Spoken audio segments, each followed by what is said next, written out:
Halo, selamat siang. Saya Suarso, saya Pendeta Tarkam. Dan kali ini saya bertemu dengan sosok pejabat sih. Ya, pejabat ya Om ya, boleh ya? belum banget. Belum tinggi sekali. Iya, saya perkenalkan walaupun pejabat, tapi saya nggak akan peduli dengan pejabatnya itu kan. Saya peduli dengan beliau adalah pemain sepak bola di masa mudanya dan pemainnya level elit sebenarnya dan tidak banyak orang tahu. Om Yudo Haryanto. Om, saya pertama yang mau saya tanyakan sebenarnya bukan sepak bola. Nama Om Yudo Haryanto. Ya. Itu apakah bapaknya Om itu dulu suka dengan kiper Om Yudo Haryanto itu, Om? Ya, betul sekali Bang. Memang almarhum bapak saya itu kan memang pemain bola kampung dan almarhum bapak saya mengidolakan kiper Yudo Haryanto. Oh iya. Yang fenomenal lah ya. Iya. Dan ada kejadian memang saat saya masuk di PSSI 19 ditegur sama Pak Asarwanas, kok ini namanya seperti pemain PSSI dulu. Saya dipegang rambutnya gitu. Iya. Ya, ada kejadian juga dari nama saya. Oh, oke.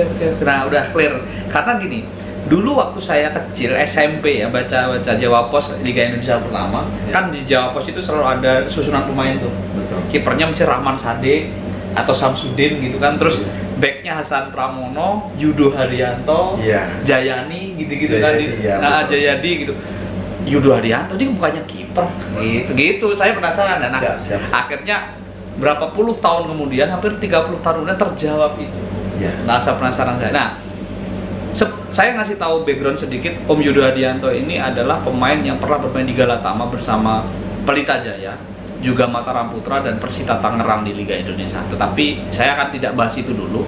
Om Yudo Haryanto ini ternyata wong Semarang ya. Siap. Ya, jadi beliau ini adalah adik kelasnya Ribut Waidi Betul.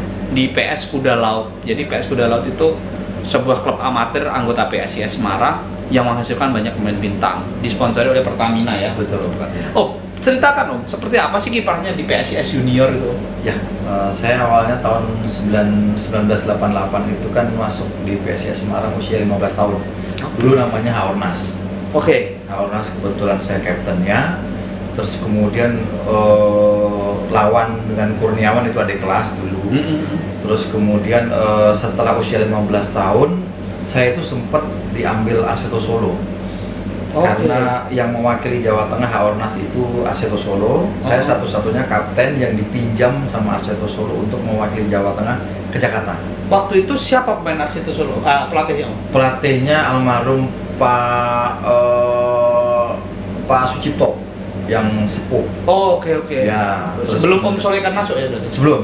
Oke. Ya, Solo usia 15 tahun. Kemudian di Jakarta kami juara, sempat satu-satunya Hari Olahraga Nasional dirayakan masuk TV, finalnya sepak bola usia 15 itu. Jawa Tengah lawan DKI. Jawa Tengah DKI. Ya. Itu sebab pemain Jawa Tengah semuanya Arseto ya, kecuali saya. Angkatan waktu itu siapa aja Om di Sama Fajar Aryoko, kemudian ada Gepeng namanya, tidak ada yang sama yang membumi Ananto.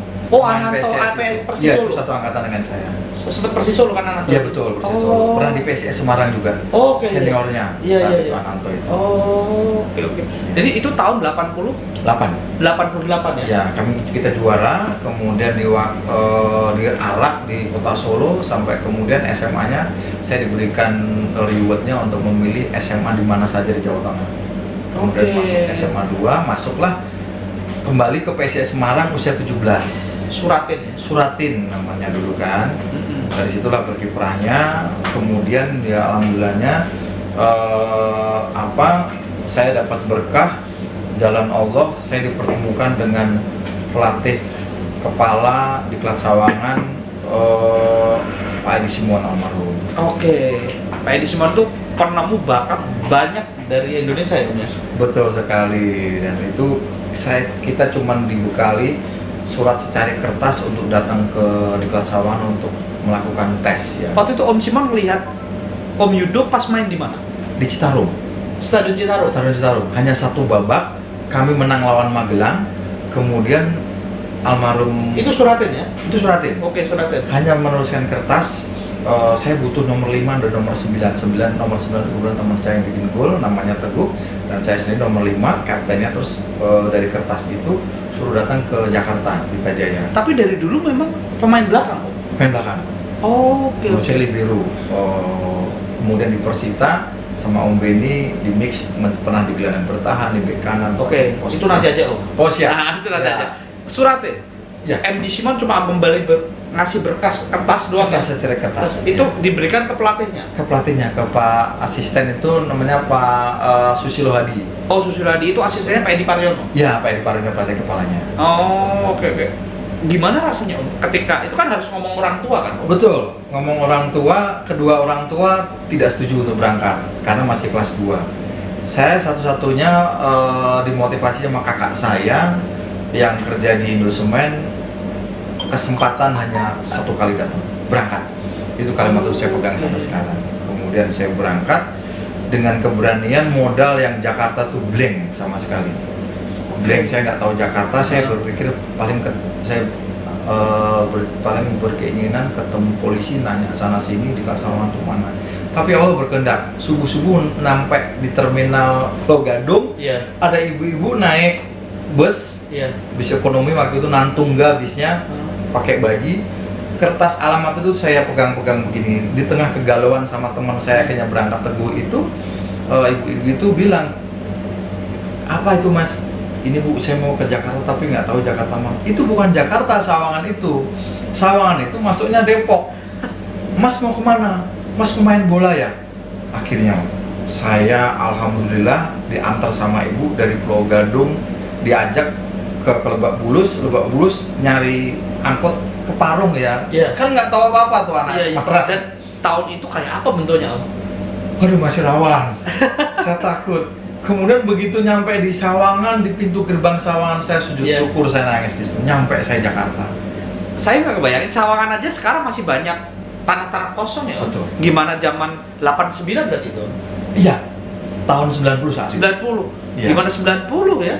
Lebih masih yang minim penerangan, terus segala macam itu. Itu nyampe subuh di nyampe Pulau di Gadung? sana subuh. Ya, sampai di Sawangan? Sawangan jam setengah 11-an. Itu belum makan ya Om? Makan. Dan saya jalan kaki karena nggak ada ongkos untuk naik ojek. Saya ongkos dibekalin orang tua hanya sampai pulang PP saja. Saya nggak membayari ongkosnya ibu-ibu itu karena saya bilang sama ibu, Bu, saya nggak bisa ngebayarin ibu ya. Gak apa-apa Mas, saya. Tapi ibu itu kan jalan juga ke Parung juga? Ternyata ibu itu menjadi pembantu rumah tangga di depan asrama tulisan Pelita Jaya itu. Saya ditemukan sama Allah. Oh, benar-benar. Oke. Jadi saya nangis di depan situ. Karirnya ditolong ibu-ibu ya? Ya. Terus kemudian masuk ke asrama 2 kilo kan? Iya. Dalam. Iya. Terus ketemu almarhum Pak Edi Simon. Apa kalimatnya Pak Edi Simon pertama? Ini yang dari Jawa ya? Berani juga kamu? Sudah 1,5 tahun dari kertas surat itu. 1 bulan setengah maksudnya. Dari saya terima surat. Iya. Diskusi sana sini di Semarang cukup lama, tapi tetap menerima. Tapi berarti itu akhirnya pindah sekolah dong akhirnya? Ya. Saya tes 1 minggu, kemudian suruh pulang duluan, belum ada jawaban. Iya. Nanti 2 minggu kemudian ada jawaban. Ternyata benar, ada jawaban, kami diterima Dua-duanya? Dua-duanya diterima. Mengurus surat, saya di SMA 2 Semarang di Peterongan. Iya. Kemudian pindah ke Sawangan, sekolah di SMA Depok Bintar. Oke. Kumpul dengan anak Pelita Jaya. Oke, nah di Pelita Jaya ini ada hal yang menarik ya Om ya, termasuk ketika masuk ke Timnas U19. Iya. Itu perjalanan ketika masuk diklat, terus gimana Om di diklat itu? Di diklat Sawangan banyak hal yang kaget. Sampai saya di Semarang itu kan awalnya nggak doyan daging. Oke. Daging ayam saya nggak doyan, daging sapi nggak doyan. Tapi begitu masuk di kelas Sawangan, mau tidak mau dipaksa saya harus survive. Karena di kelas Sawangan itu sistemnya 3 bulan sekali dapat rapot kita. Rapot kenaikan prestasi di sepak bola itu. Kalau 3 bulan nggak meningkat dapat teguran, 3 bulan berikutnya nggak meningkat dikeluarkan. Itu menjadi kekhawatiran, tanggung jawab mau tidak mau. Saya harus doyan daging, doyan ayam sambil merem saat itu awalnya makan, kemudian terbiasa karena ketakutan tidak mau pulang ke Semarang. Jadi ini diklat ini semacam akademinya Pelita Jaya, betul.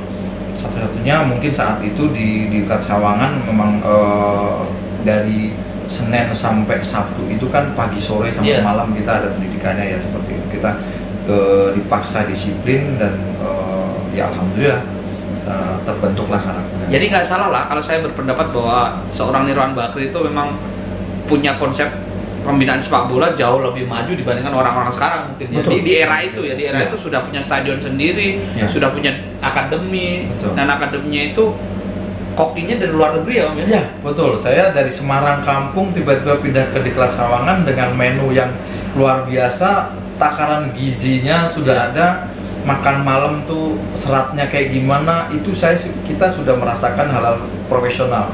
Era itu loh? Era itu. Oke, nah di Diklat berapa lama terus akhirnya ke Timnas U19 Om? Di Diklat saya selama 1,5 tahun, kemudian ada penjaringan PSSI 19 tahun, kemudian saya terpilih dengan pemain pelita saat itu ada 3 orang, saya, Bambang Lesmana sama Sahlian. Bambang itu dari Palembang, Sahlian dari DKI, sama-sama anak Diklat Sawangan juga. Oke. Kami pindah ke SMA Ragunan. Itu kelas 3 berarti ya? Kelas 3 yang akan disiapkan ke Bangkok saat itu. Siapa Om pelatihnya waktu itu? Pak Muhardi. Pak Muhardi, oke. Pak Muhardi saat itu luar biasa, genjotan fisik sama stamina di Ragunan, dan saya cukup lagi-lagi mengalami hal yang kaget karena di Sawangan saya di sekolah umum. Iya. Begitu di Ragunan saya gabung dengan seluruh atlet. Macam-macam atlet. Tapi ada cilok di situ kan, Om? Hampir. Dengan pemain bulu tangkis, tapi agak minder saya.